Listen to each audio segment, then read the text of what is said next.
This century, there will be 3 technology-driven movements that will dramatically impact our societies and challenge how we see ourselves as human beings. In this video, we'll talk about those movements, the kinds of questions they will trigger, and why we need a new branch of theology to help the church prepare for those questions.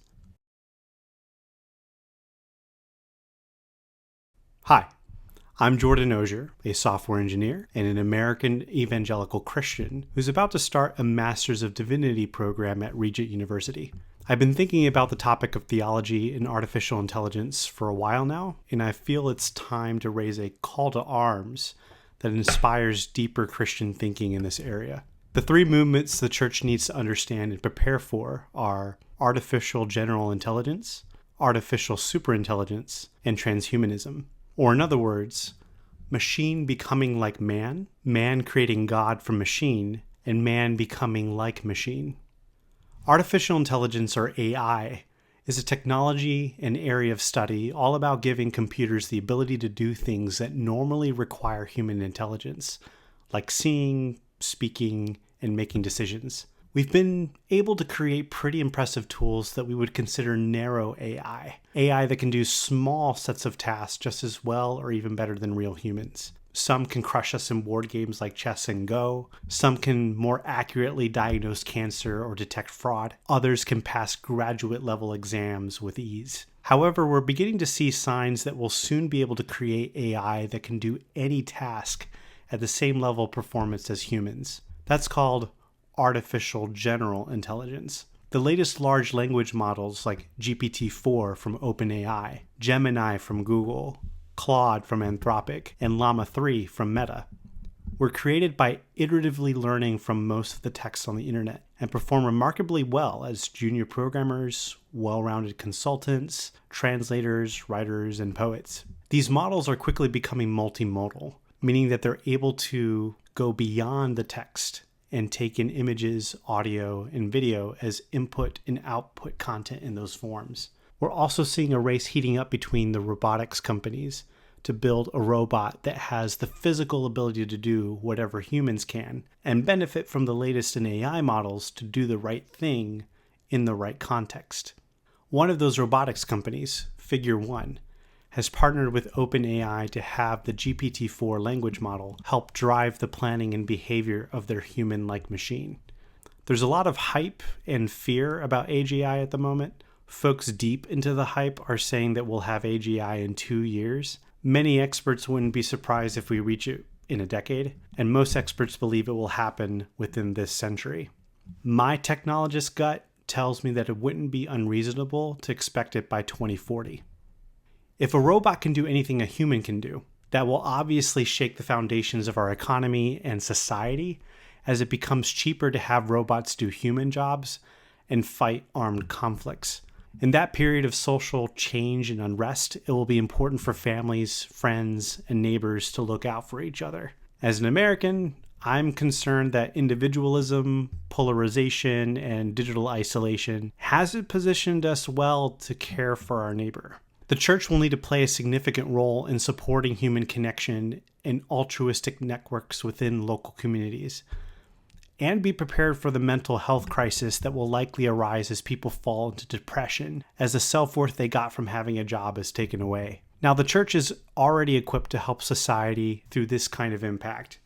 Taking care of each other and finding purpose in life beyond the day-to-day cares of the world are the church's bread and butter. Where it gets more complicated is when we consider whether AGI can be conscious. Consciousness has been notoriously difficult to define, but for the purposes of this video, we'll define it as a state of being aware of yourself and the world and having a sense of experiencing both. Intelligence is typically defined as the ability to acquire knowledge and apply skills. In other words, the ability to use knowledge to do things that effectively meet your goals. AGI may not need consciousness to have human-level intelligence. Our current AI tools, which we wouldn't call conscious, already show us their ability to apply knowledge to accomplish goals with superhuman efficiency. AGI could eventually do the same for all tasks without experiencing itself. The tricky thing, though, is when we recognize that AGI will likely need an accurate, ongoing knowledge of itself and the world to intelligently act. Would we consider ongoing knowledge of oneself and the world and consistent engagement with that knowledge of form or shadow of consciousness? This is where the tough questions begin to come. We recognize other conscious beings, humans, by interacting with them. By definition, unconscious AGI would be able to convincingly and continuously act as if it were conscious, if that was its goal. If we no longer can trust observed behavior to judge the presence of consciousness, then it will be incredibly difficult to recognize legitimate consciousness in AI, if that is even possible to exist. If we have robots walking around that convincingly look and behave as humans do, then it will trigger a bunch of hard questions. Can humans create artificial conscious minds? Does an artificial conscious mind have moral rights and value in the eyes of God? How am I different from humanoid robots? What kind of non-sinful relationships can people have with robots? And here's a spicy one. Can a robot become a Christian? This video will expose you to a bunch of questions you may not have thought about, and I'm sorry to say that I won't be giving you the answers to them today. If you stick around though, we'll talk about how we might go about answering them. So artificial general intelligence, or human level AI, could be arriving within your lifetime. It's going to be a big deal, and it will complicate things even further if it's possible to add artificial consciousness into the mix. But oh boy, it doesn't stop there. The next movement we need to talk about is AI getting way smarter than humans. Artificial superintelligence is a form of AI that surpasses human intelligence in all areas, including scientific research and creative arts. Once we've created an AI that is as smart as the smartest of humans, we can copy that AI so that we can have more than one human-level intelligence running at the same time. The copies can work independently or collaborate as needed. A tech company could spin up an army of these AGI copies to form a system that uses the equivalent collective intelligence of an entire country to solve a specific problem. Why stop at a country? Spin up the intelligence of an entire planet while you're at it. Granted, a big limitation will be the infrastructure and energy you need to run these things. But here's the thing. The first problem you can task the collective is to research the science and engineering needed to make it cheaper to run a larger collective. It will be hard to argue that the system is not ASI at the point when it can operate even at university level intelligence. Imagine every single professor, graduate student, and undergraduate student at MIT working together on the same problem at the same time without sleep for as long as you need them to. Now imagine that this collective is tasked with making a new version of AI that is even smarter. Similar to how Ultron in the Marvel movies keeps upgrading himself, the collective can keep upgrading the average intelligence of each AI unit over and over again until a single unit is vastly more intelligent than any human. This is the moment that brings hope or dread to folks that see all this as an upcoming reality. Ray Kurzweil popularized the idea of the singularity, the inflection point where AI, technology, and science improves exponentially, where every year brings the progress that used to take an entire century, with a superintelligence of our own creation leading the way. The hope is that this exponential growth leads to humanity's good. The existential dread sees the possibility of it leading to humanity's destruction. It's really important that we get this right. Many see this as the moment when humanity creates their God, who either leads them to utopia, enslaves them to its will, or passes fatal judgment. As we get closer to this inflection, we're going to see a new form of idolatry rise in our world. In times past, we bowed down to idols made with our own hands, and they didn't move or speak. Soon we'll be fashioning living idols that talk back, act on the world, and inspire worship as beings many consider superior to themselves. Here are some questions this movement will trigger. Should the church oppose or promote the creation of superintelligence? What would be a correct relationship between a superintelligence and the church? What kind of apologetics and evangelistic strategies will be needed when this new type of idolatry comes? How would God and a superintelligence view each other? Will God allow a superintelligence to exist? How long? Is this our next Tower of Babel moment? The third movement the church needs to understand and prepare for is transhumanism. This is the idea that we can and should use technology to fundamentally alter and evolve the human condition, enhancing our physical and cognitive capabilities. We are already familiar with using technology to help us with disabilities such as glasses, hearing aids, pacemakers, and prosthetics. The transhumanist believes that we should improve our physical and mental lives beyond what is considered normal for humans. As AI and robotics advance to superhuman levels, there will be a growing desire to not be left behind. Brain-computer interfaces are already being developed to allow our minds to directly interact with AI. Elon Musk created the company Neuralink for that purpose, and this year they started human trials for a brain implant designed to help quadriplegics have greater control over their environment. Elon's vision is to develop a device that can both read and write information to and from the brain with increasing throughput, so we can stand a chance against the rise of superintelligence. Gene editing techniques like CRISPR allow us to alter our DNA. Bionic and fully artificial limbs and organs are rapidly improving. It's not hard to imagine a near future where we can replace or augment parts of our bodies and brains to expand our abilities. The transhumanist dream is to one day transcend the human body altogether and achieve immortality by merging the mind with a machine. If this transcendence includes the merging of a human mind with a godlike superintelligence, the transhumanists also embrace this as a path to becoming gods themselves. Thus, we will be faced with another set of tough questions. How much augmentation of the human body and mind is too much augmentation? Is it theoretically possible to upload our minds? If so, should we copy, upload, and run digital versions of our minds? Will the copy have a soul? If we slowly replace parts of our brain until the whole thing becomes artificial, will our identity survive? Will our body and soul remain connected, or will their connection be severed?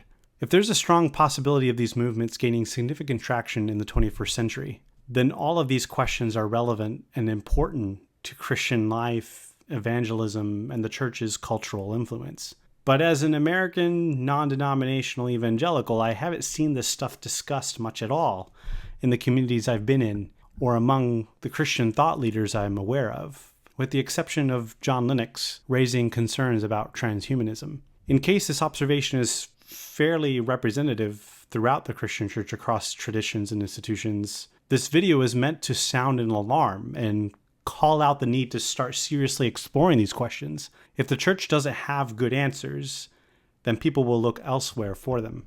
I think the church isn't taking this topic as seriously as she should because of three primary reasons. One, it's weird and unfamiliar. Most Christians I run into feel like they don't understand AI or feel afraid or nervous to look into it and try to understand it. It feels like something really smart people are working on, but doesn't have immediate impacts on their lives, and they prefer to keep it that way. There are more immediate things to worry about right now, and ChatGPT isn't one of them. Two, there's a bias towards thinking of AI as merely a tool that will never get anywhere close to what humans are. Some of this comes from a misunderstanding of how AI actually works. It's not as simple as a computer doing what we tell or program it to do.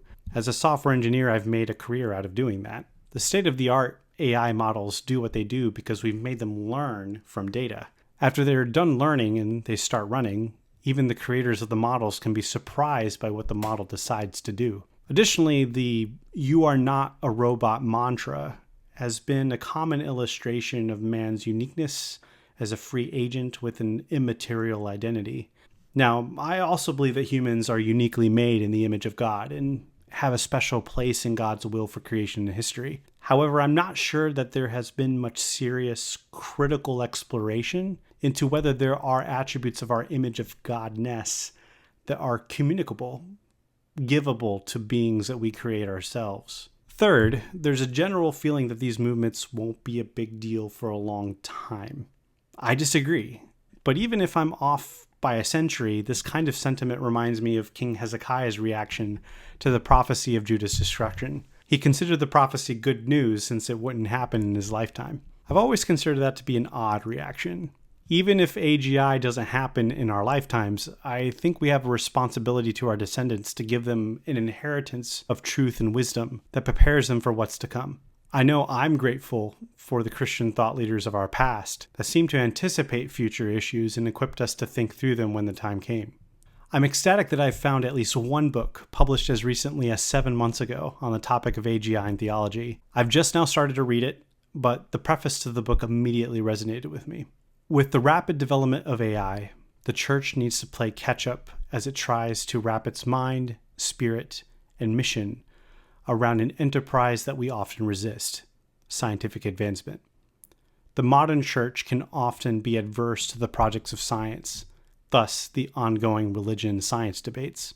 A dialogue between theology and AI, however, cannot be avoided. Right now, it's a monologue. We've heard from AI. What is the church's response to AI and AGI? That excerpt comes from the book Artificial General Intelligence, AGI, and the Image of God: Can Machines Attain Consciousness and Receive Salvation by Peter Bellini. I'm looking forward to reading your book, Peter. That's my goal, to put together a solid theological response to these movements, and I think there's a lot of work to be done. First, we stand on the shoulders of giants with 2,000 years of theological tradition, and there are well-established areas of study that we can explore. Let's refresh ourselves on the main branches of theology.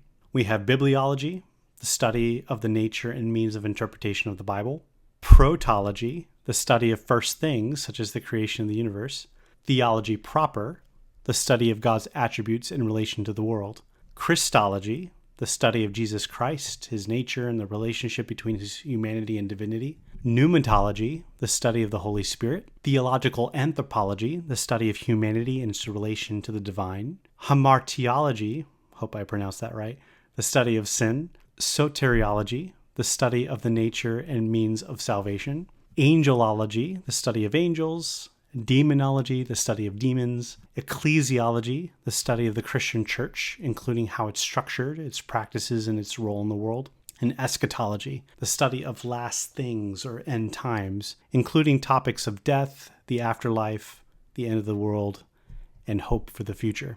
We also have different ways or methods of approaching the pursuit of theological truth.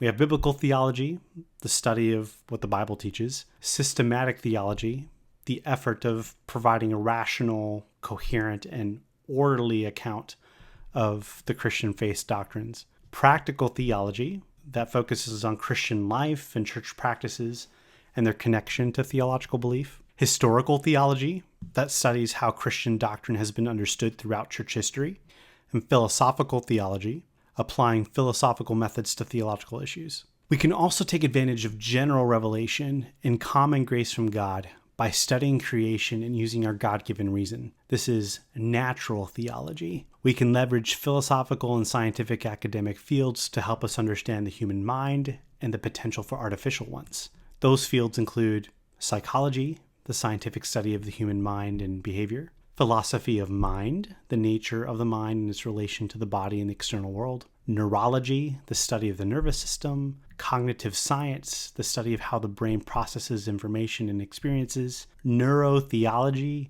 the study of how religious experiences affect the brain; and computer science, the study of computation, information, and automation. Since there are so many promising subject areas and tools at our disposal, it will be valuable to have something that gives our theological enterprise a sense of purpose and direction. I think that something is a new specialized branch of theology with a dedicated name. Typically, a new branch or subdiscipline emerges within a field of study when there's a set of related questions or phenomena that cannot be adequately addressed by the existing branches. I humbly yet boldly propose a term for a new theological branch that we could use to focus our efforts and gather results within a recognized academic category. And that term is Noetology, the interdisciplinary theological study that explores the nature, origins, and implications of intellect and consciousness across a spectrum of entities, including the divine, angelic, demonic, human, animal, and artificial minds. The name is derived from the Greek adjective noetikos, meaning intellectual, from the verb noein, to think, and ultimately from the noun nous, meaning mind. While scientists have psychology and philosophers have philosophy of mind, theologians can use noetology as a specialization that organizes insights from other disciplines to flesh out a theological understanding of mind. As we make our best effort to understand the minds of existing beings, then we'll be equipping ourselves to understand the possibility and theological implications of minds that may exist in the future. So here's my challenge to fellow members of the church. Let's educate each other and stay vigilant regarding the advancements of AI and robotics. Don't be afraid to familiarize yourself with what's going on and talk with other Christians about what we should be doing now in preparation for the future. Don't give in to fear and stay true to the deposit of faith that has been passed down to you, but also make space for each other to ask and explore tough questions. And here's my challenge to fellow theology nerds. Let's start building a community and dialogue around the specialization of Noetology. We'll make faster progress if we have dedicated, shared terminology, and it'll make insights more searchable and shareable. We can use it to describe specific theological efforts, like divine noetology, the nature of the thought life of God, noetological anthropology, the study of the human mind's relation to God, and historical noetology, the study of how theologians have understood the mind throughout church history. And we can start identifying and discussing questions that are noetological in nature. What happens to the human mind when someone is saved? What do angels think about? In what ways will memory, personality, and intellect persist after death? What's the difference between a human mind and that of an animal? And what is Jesus' mental life like as fully man and fully God? I'm excited. The journey is just beginning for me as I start my first semester of seminary next week. I hope it's not too presumptuous to come in guns blazing, proposing a whole new academic subdiscipline. But if this inspires folks that are way smarter, knowledgeable, and experienced than I am to take a look at this stuff, and this connects me with people that want to nerd out with me, then I'd say this video is a success. My intent for this channel is to be a space where I can post my thoughts on the gospel and theology as I spend the next 4 years getting my MDiv. I want to become equipped to help people overcome intellectual obstacles, preventing them from coming to faith in Christ or causing them to deconstruct their faith altogether. There are great voices on YouTube like Testify, Truth Unites, Mike Winger, and Inspiring Philosophy that have been a great blessing to me personally, so it'd be really cool to be able to contribute back to that community. I also want to become a better communicator. It took a lot to post this video, and to the surprise of my wife, I feel a bunch of insecurity about my ability to speak off the cuff in a clear way. So doing more of this YouTube thing as a form of practice and exposure therapy might be a good thing for me. We'll see how often I can do this since I'm married and have 3 kids, a full-time job, will be going to school part-time, and volunteer at my church. Anyways, if you like this video, boop that like button and share it with your theologically minded friends to see what they think of all of this. And if you'd like to see more videos in the future about theology, Christian philosophy, church history, and noetology, then I invite you to subscribe to this channel. Thanks for watching, and God bless.